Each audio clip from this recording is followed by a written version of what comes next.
Dealing with insurance can be frustrating, confusing, and sometimes downright unfair. And if you or your parents are aging or disabled, there's something you need to understand about insurance coverage right now.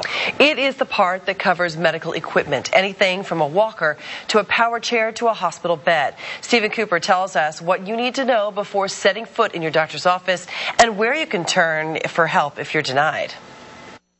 What are we going to do? It was just devastating for Arnold and Elaine Hurwitz when Arnold lost his wheelchair. We couldn't take him to the doctor. We couldn't take him anyplace. He was homebound. All because of something so simple. It could happen to anyone. A paperwork mix-up. Arnold's toe was amputated because of poor circulation.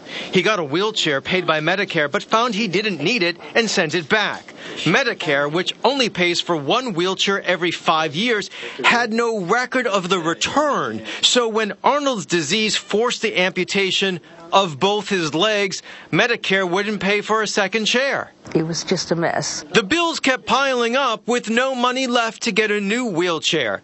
But Arnold's physical therapist told them about Stepping Stone Medical Equipment Bank. We pick up and refurbish medical equipment and redistribute it to the seniors or disabled adults in the Central Florida area. And we said, boy, this would be great. But I thought to myself, what is it going to cost? How am I going to pay it? But they didn't need to worry. Stepping Stone offers low or no-cost medical equipment, and they weren't going to have to pay a dime. Elaine came over and told me, she said, we don't have to pay.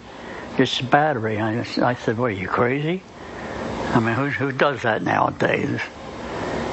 But Stepping Stone did. But the reality is, for most people, it's not that easy. To get a prescription for a piece of medical equipment, you need to see your doctor face-to-face. And you could have as little as 30 days to send that prescription in to your medical supply company. And it has to say the equipment is medically necessary, not just helpful or convenient. Being helpful and not needed is a denial. But that's not all. Even if you are covered, you could end up paying a lot of money up front. After you meet your deductible, insurers will generally pay 80% of the cost, but then you are stuck with the rest. And some medical suppliers will want your portion up front.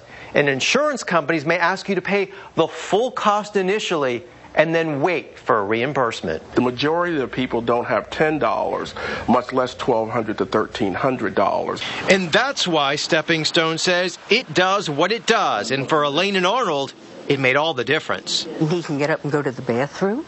He can go outside and get some fresh air. What else can I say? God was good to us. He let us there. Stepping Stone works largely off donations. In fact, Elaine and Arnold were so touched by what Stepping Stone was able to do for them, they ended up donating equipment back to the organization. That was Stephen Cooper reporting.